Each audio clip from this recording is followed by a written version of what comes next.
শিলচরের রাধা মাধব রোডে অবস্থিত মিতালি সংঘের মাঠে 31শে জানুয়ারি থেকে শুরু হতে যাচ্ছে পুষ্প প্রদর্শনী ও প্রতিযোগিতা। এই আয়োজনটি করেছে গাছ ও প্রকৃত প্রেমী সংস্থা গাছ পাগল। প্রদর্শনী চলবে 2রা ফেব্রুয়ারি পর্যন্ত।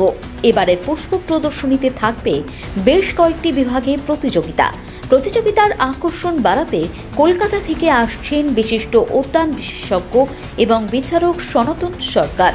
তার উপস্থিতিতে প্রতিযোগিতার পাশাপাশি গাছের পরিচর্যা ও সঠিক রক্ষণাবেক্ষণ নিয়ে একটি বিশেষ কর্মশালারও আয়োজন করা হবে।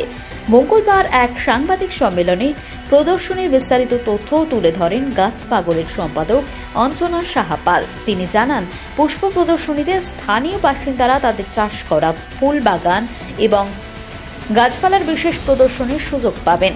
এটি শুধু একটি প্রদর্শনী নয়, বরং গাছ ও প্রকৃতি রক্ষায় সচেতনতা সৃষ্টির একটি উদ্যোগ। প্রদর্শনীতে স্থানীয় এবং বাইরের অংশগ্রহণকারীদের মধ্যে প্রতিযোগিতা হওয়ার পাশাপাশি পরিবেশ সচেতন মানুষদের জন্য এটি একটি উৎসবের মতো হবে।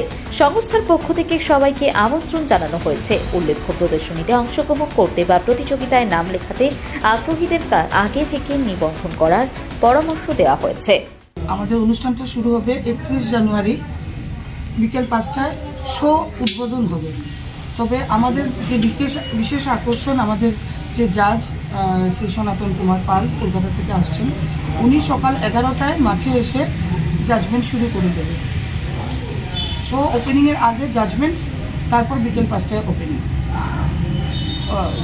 ওপেনিং হওয়ার পরে আনুষ্ঠানিক উদ্বোধন করবেন শিলচরের ডিসি মহাশয়, যদি কোনো অসুবিধা না থাকে।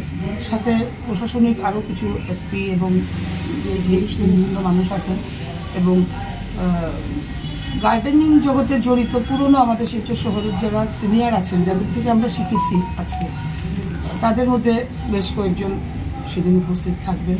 শিলচর মিউনিসিপ্যালিটির যে 38 বছর যাবত যে মালি আছেন, ওনাকেও ডেকেছি আমরা গেস্ট অফ অনার হিসেবে, উনিও থাকবেন। বাবুল নাথ। তো অনুষ্ঠান সেদিন শুরু হবে। তারপর সাংস্কৃতিক অনুষ্ঠান থাকবে, একদিকে শো তো থাকবেই, আর পাশে বিভিন্ন ধরনের খাওয়া এবং দ্রব্য সামগ্রীর স্টল থাকবে। পরের দিন 1 তারিখ সারাদিন ব্যাপী অনুষ্ঠান চলবে। 1 তারিখ দুপুর 12টা থেকে 2টো পর্যন্ত ইন্দ্রপ্রস্থ হোটেলের অডিটোরিয়ামে একটা কর্মশালার আয়োজন করা হয়েছে।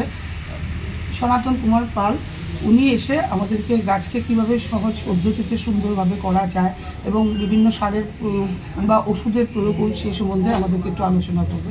সেখানে উপস্থিত থাকবে আমাদের গার্ডেনারের সাথে সাথে সারের দোকানের, শিলচর সারের দোকানের মানুষ এবং নার্সারির মানুষরা, যাতে আমরা খুব স্বল্প মূল্যে সার পাই এবং কোন সারের কি প্রয়োগ, কোথায় কি করতে হয় সেই ব্যাপারে যেন আমরা একটু জানতে পারি বা উৎসাহ দেবেন। আর সাথে নার্সারি ওদেরকেও একটু ট্রেনিং দিয়ে যাবেন।